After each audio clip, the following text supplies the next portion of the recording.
이 분봉을 길게 가면은 일봉으로 가고 일봉을 크게 가면 주봉으로 갈 수 있는 차트의 흐름, 국내 시장의 흐름을 보기 위해서 매매를 이어가고 있다는 점 참고해 주시면서 여러분들의 매매에 참고해 주시면 좋겠습니다.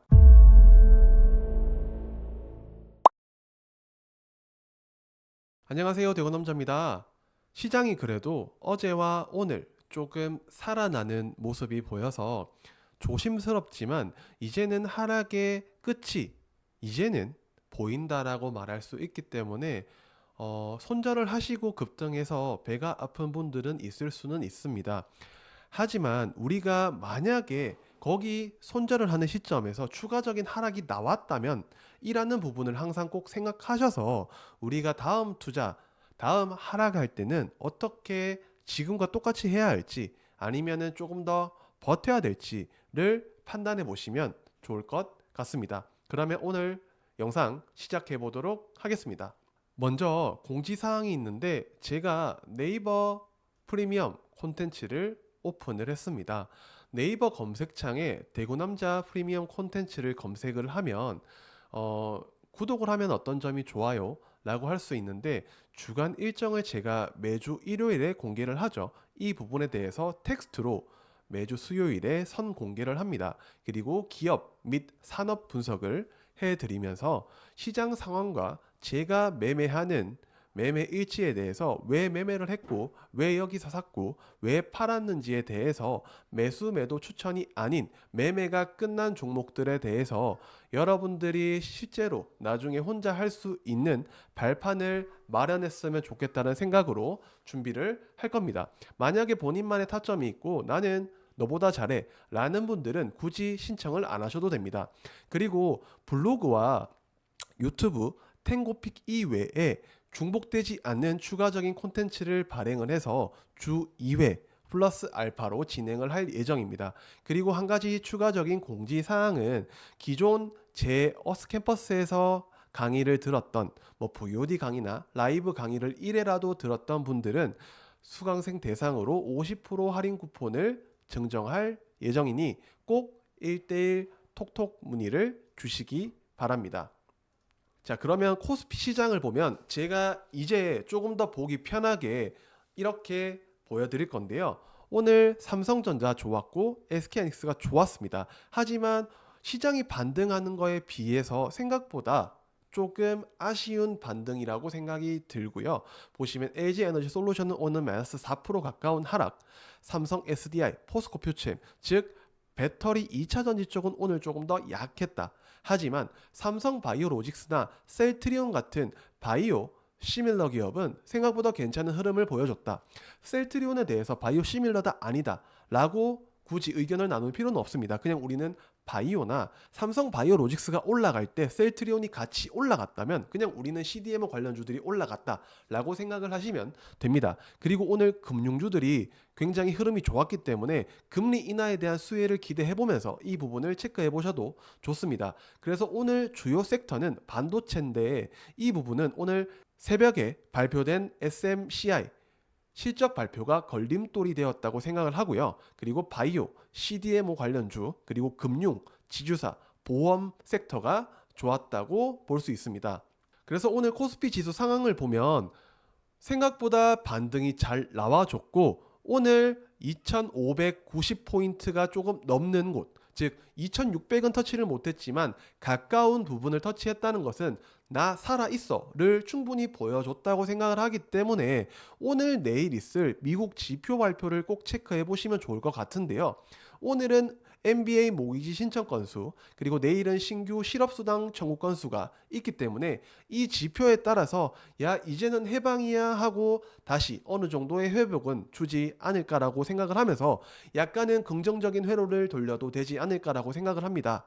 그리고 다음은 코스닥 지수를 보면 먼저 종목들을 봐야겠죠. 에코프로 BM, 에코프로, 엔캠과 같은 2차전지 관련주들은 하락세를 보여줬지만 반대로 바이오 기업들은 좋은 흐름을 보여줬습니다.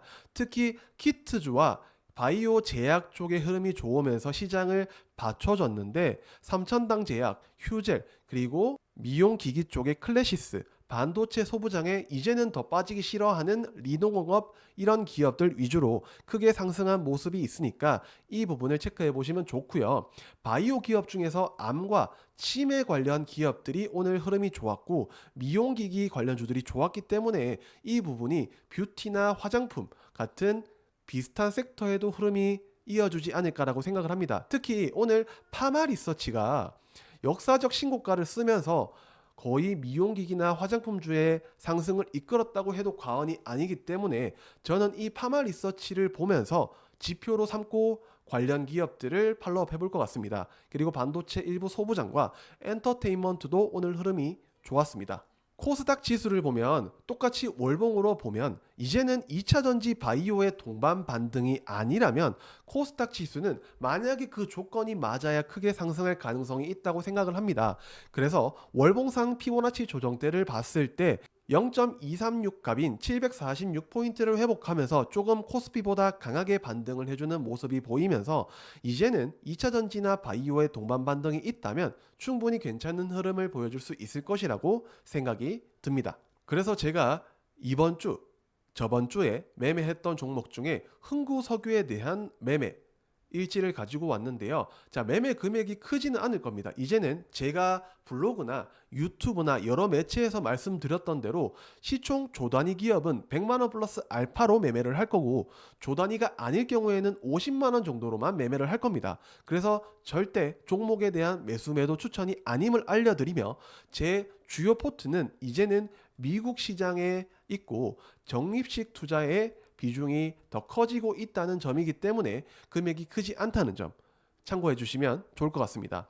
흥구석유의 경우에는 제가 이렇게 상승을 하고 나서 보시면 크게 이탈을 하지 않는 모습, 지지하는 모습이 보이면서 막판에 왜 석유 관련주가 급등을 하지?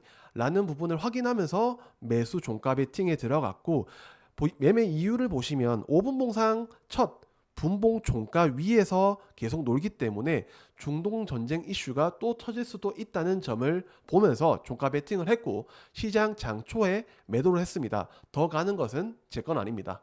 그리고 시가총액은 약 3천억 원이기 때문에 50만 원 가까운 금액으로 매매를 했다는 점 참고해 주시면 좋을 것 같습니다. 다음은 최근에 바이오 대장주라고도 할 수 있는 알테오젠에 대한 매매인데요. 과거에 매매를 또 했었고 8월 5일자에 매매를 했었습니다. 실제로 시장의 초반에 힘이 강한 모습을 보고 프로그램 매수 상위에 있었기 때문에 프로그램의 상황을 보고 빠르게 끝내자 라는 생각으로 매매를 진행을 했습니다. 그래서 전날에 음봉의 허리 라인을 충분히 회복하는 모습을 보여주고 지지를 했기 때문에 매수를 들어갔고 1분 봉상 21선에 부딪히는 부분 라인에 매도를 걸었기 때문에 굉장히 짧은 매매였다고도 할 수가 있습니다. 그래서 저는 이런 식으로 큰 금액은 아니지만 이 분봉을 길게 가면은 일봉으로 가고 일봉을 크게 가면 주봉으로 갈 수 있는 차트의 흐름, 국내 시장의 흐름을 보기 위해서 매매를 이어가고 있다는 점 참고해 주시면서 여러분들의 매매에 참고해 주시면 좋겠습니다. 마지막으로 내일 목요일의 주요 일정은 아시아판 아스코라고 생각해도 좋은데 미국 임상종양학회 브레이크스로우 2024 학술대회가 있습니다. 금일에 선반영된 부분도 있다고 저는 충분히 생각을 하고 세론에 주의를 하면서 바이오, 제약 그리고 CDMO 관련 기업들을 체크해 보시면 좋을 것 같습니다. 그리고 내일 주요 종목 실적 체크를 하셔야 되는데 원익 IPS 반도체 장비, 넷마블과 펄어비스 게임주, 카카오, 인터넷 많이 쉬었다. 하지만 이라는 부분을 체크하시면서 내일 시장 참고하셨으면 좋겠습니다. 그리고 네이버 증권에 들어가면 오늘 시장이 어떤 흐름이었는지, 업종 상위는 어떤 기업이었는지, 테마 상위는 어떤 기업이 있었는지를 볼 수 있기 때문에 꼭 네이버 증권은 장초나 장중이나 장 마감할 때 꼭 보시면 좋겠다는 점을 말씀드리면서 이번 영상 마무리하도록 하겠습니다. 그럼 저는 다음 영상에서 뵙도록 하겠습니다. 안녕.